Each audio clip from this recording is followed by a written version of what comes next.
এখন পেছনে যাওয়ার সময় আর নেই। এই জায়গাটাই নির্বাচনের হাওয়া বইছে।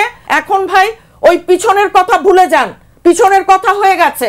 এই পিছনের কথাটা আসলে এখন সামনে আনার কারণটা কি মনে করেন? বিএনপি কে বদনাম করা, বিএনপি কে মেলাইন করা, এটা একটা এজেন্ডা আছে। সেটা কাদের কাদের কেন কিভাবে ওইটা আমরা জানি। দেশেও আছে, দেশের বাইরেও আছে, আর সেটা সিস্টেমেটিক্যালি করে যাচ্ছেন কেউ কেউ। আপনার কথা হ্যাঁ না ভোটের মাধ্যমে বিএনপি গঠিত হয়নি, কিভাবে গঠন করা হয়েছিল, কিভাবে উনি এটার জাগো দল থেকে বিএনপি, সেখানে ইন্টারভিউ, বহু দেশি বিদেশি সাংবাদিক, বহু মানুষ সেখানে উপস্থিত ছিল। জামাতে ইসলামী অত্যন্ত ভালো একটা পজিশনে তারা এখন আছে।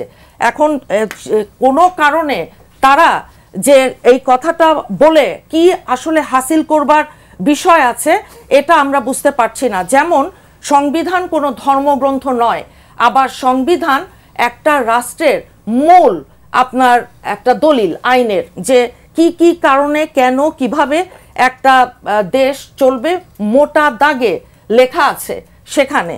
এখন বিএনপির কথা আমার ভাই বললেন, বিএনপি ভাই সরকার গঠন করে নাই।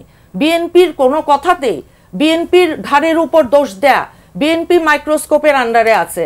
বিএনপিকে বদনাম করা, বিএনপিকে মেলাইন করা, এটা একটা এজেন্ডা আছে। সেটা কাদের কাদের কেন কিভাবে ওইটা আমরা জানি। দেশেও আছে, দেশের বাইরেও আছে, আর সেটা সিস্টেমেটিক্যালি করে যাচ্ছেন কেউ কেউ।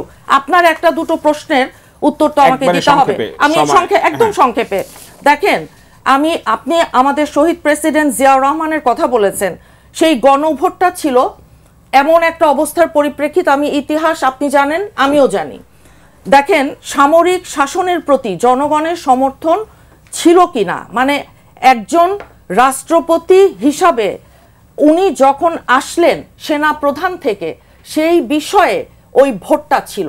আপনি যেটাকে বলছেন, যেটা আমরা জানি হ্যাঁ অথবা না ভোট, ৭৭-এ যে আপনার যেটা ৭৮-এর ১ সেপ্টেম্বর আমাদের দলটা যখন গঠন করা হলো, আপনার কথা হ্যাঁ না ভোটের মাধ্যমে বিএনপি গঠিত হয়নি, কিভাবে গঠন করা হয়েছিল, কিভাবে উনি এটার জাগো দল থেকে বিএনপি, সেখানে ইন্টারভিউ, বহু দেশি বিদেশি সাংবাদিক, বহু মানুষ সেখানে উপস্থিত ছিল। কাজেই কোনো কিছুকেই এমন কোনো কথা, এমন কোনো কিছু বলা উচিত না যেটা আমরা সবাই জানি। মূল কথাটা কি, এখন পেছনে যাওয়ার সময় আর নেই। এই জায়গাটাই নির্বাচনের হাওয়া বইছে,